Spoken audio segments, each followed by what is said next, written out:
ఒక వారం రోజుల వ్యత్యాసంలోనే కొత్తగానే పుట్టినప్పటికీ కూడా బాగానే ప్రయాసపడుతున్న అన్నవరం, తొండంగి, శంఖవరం ఐఎఫ్జేల పక్షంగా ఇలాంటి ఫ్యామిలీ క్రిస్మస్నే తమ్ముళ్ళు ఏర్పాటు చేశారు. తుని ఐఎఫ్జే వారు వారికి ఎంతగానో సహకారాన్ని ఇస్తున్నారు. తుని, నక్కపల్లి ప్రాంతాల్లో ముందుగా ఆరంభించబడింది.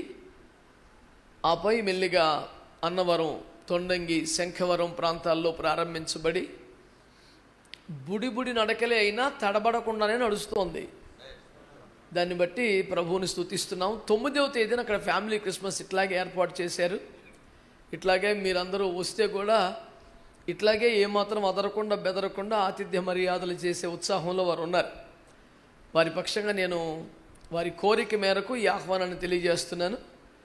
ఇక్కడ మనవి చేసినట్లే దానికి కూడా ఒక్కరోజు ముందైనా మేము ఎంతమంది వస్తున్నామని ఒక మెసేజ్ని అందులో ఇవ్వబడ్డ నెంబర్లకు తెలియపరిస్తే మీకు సగౌరవ ఆతిథ్యానికి, ఏర్పాట్లకి అవకాశం ఉంటుంది. దాన్ని గమనించమని ప్రభు పేరట మనవి చేస్తున్నాను.